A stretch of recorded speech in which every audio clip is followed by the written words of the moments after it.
Now, going through infidelity in a marriage is just so crushing in every way.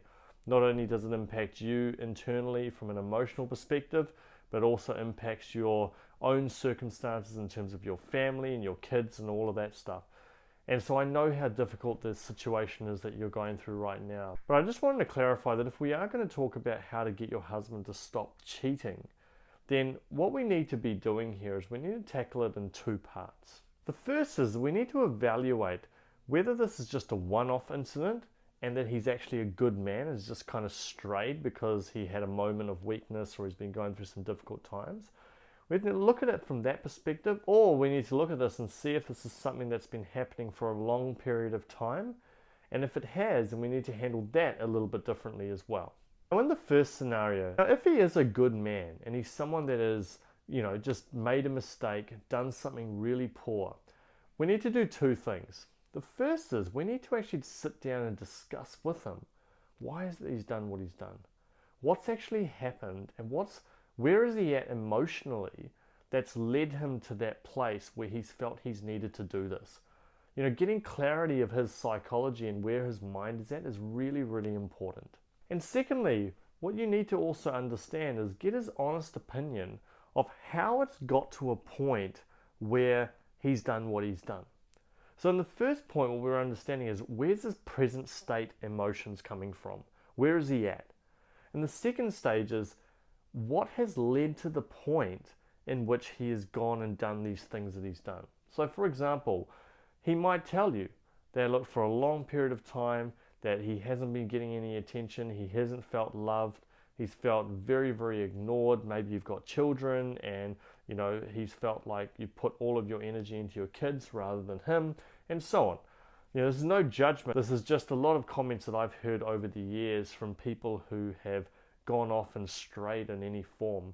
A lot of the time it is impacted because they're not feeling a lot of that love and that connection with their spouse. Now, it could be that.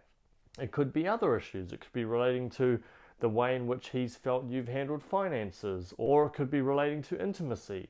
What you need to be doing is have that conversation with him so you can get a clearer picture around how it's got to this current point. And that will actually give you some clarity around why. And sometimes in order to be able to move forward when there is infidelity, we need to get some clarity around why and how it's happened. How has it got to this current state? How has it got to this point where he's had to go off and do some of these things? So that's the first scenario that we need to work through. Now, the second scenario is where he has actually gone off and cheated numerous times. It's been a habit for a long period of time, and he's demonstrated behaviors that are less than ideal and has essentially just come across as an individual that honestly is not representing the kind of values that you want to instill in your life or that you would encourage your children to engage in and so on. Now, if he is in that particular bracket, we need to understand two things. One, the chances are that he's likely going to continue to do these things. And the second point I wanted to raise, which is actually a question for you, is why do you want to continue to be with him amidst all of these negative behaviors? Now, that's not a judgment towards you. That is a genuine question I have for you. What's the reason that you hold on to this desire to want to be with this man who continues to cheat on you over and over and over? Now, I wanted to touch on this latter point for a second because when we look at ourselves as human beings, if we are accepting these kinds of behaviors, if we're tolerating these kinds of behaviors, what we're often saying is that's what I am deserving of. That's what I'm worthy of. And it's often done indirectly. Now, you might be sitting there going, but I don't think about that. And that's the point, is that we don't sit there and consciously think to ourselves, oh, you know what? He's been a really bad person and I'm just going to continue to deal with it because whatever. Of course not. There's layers and layers in the subconscious mind that result in us tolerating certain behaviors that are less than ideal.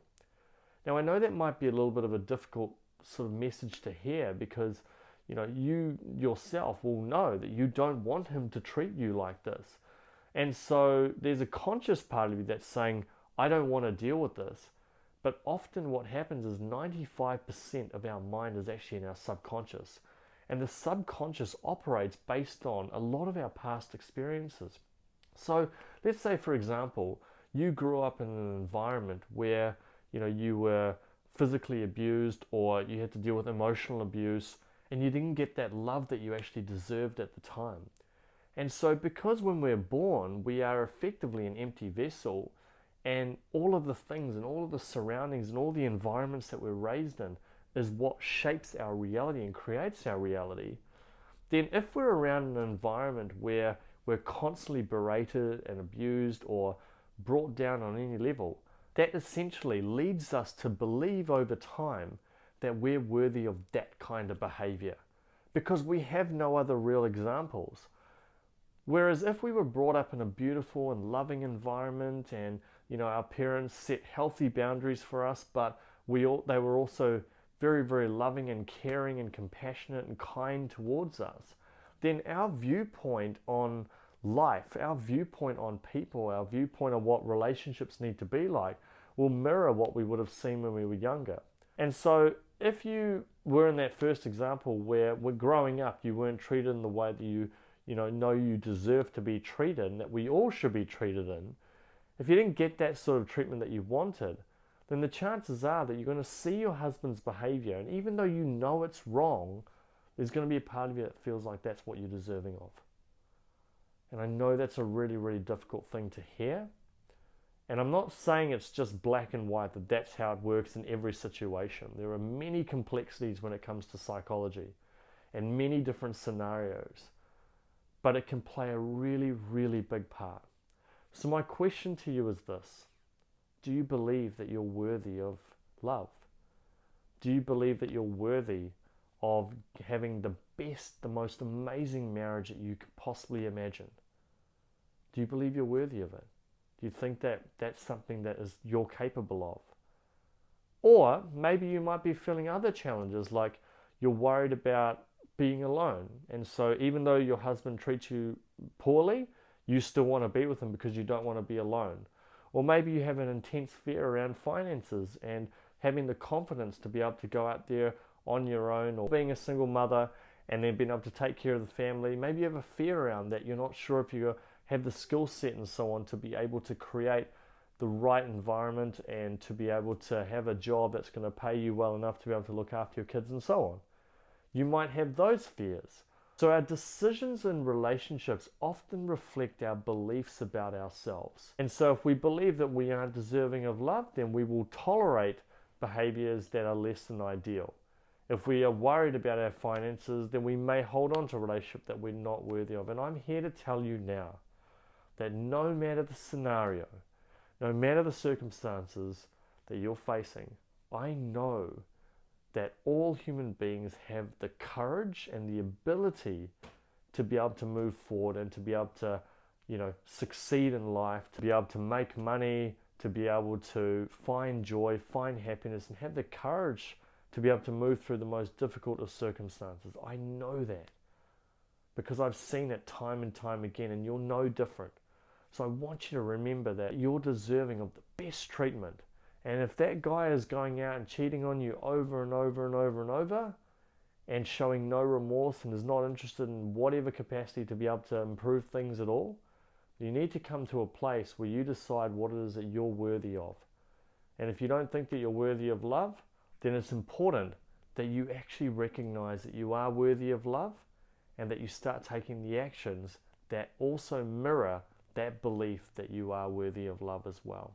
Now, I know listening to this, it might be really challenging to hear at times, and you might be sitting there going, look, I still have no idea how to even get to this place where I believe in myself, where I have that confidence and so on. And, if you are in that place, once again, you're not alone. Not only in the fact that there are lots of other women who are going through very, very similar situations, not just women, but men as well. There are so many people who are going through really tough times.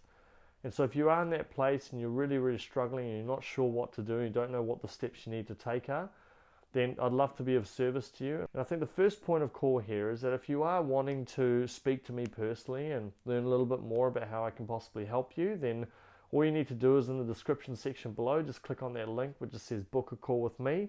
Just click on that link, choose a time that works for you, and then I'll contact you at the scheduled time just so I can learn a little bit more about where you're at, where you want to get to, and how it can help you to bridge that gap so you can really find that place of confidence, that place of, you know, high self-worth, high self-belief, so you know that you're deserving of being treated with love and respect and kindness and all those other beautiful emotions as well. If you're not in a place where you're ready to speak to me yet, that's totally fine. What I'd encourage you to do is in the description section again, there's a link to register for my free masterclass.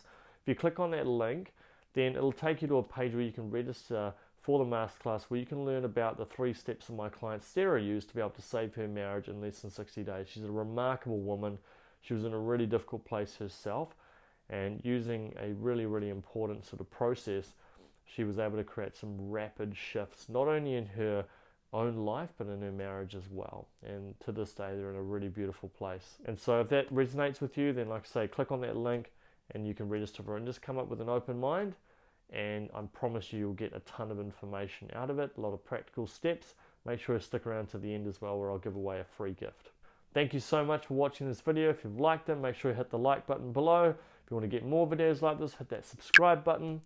And do let me know what your biggest takeaway is as well. I always love hearing the comments and the questions from the videos, and I'll make sure I respond to every single one of them. If you want to learn how to save your marriage using the law of attraction, click this video above. And if you want to learn whether separation is good for a marriage, click this video above. Thank you so much, and I'll talk to you in the next video.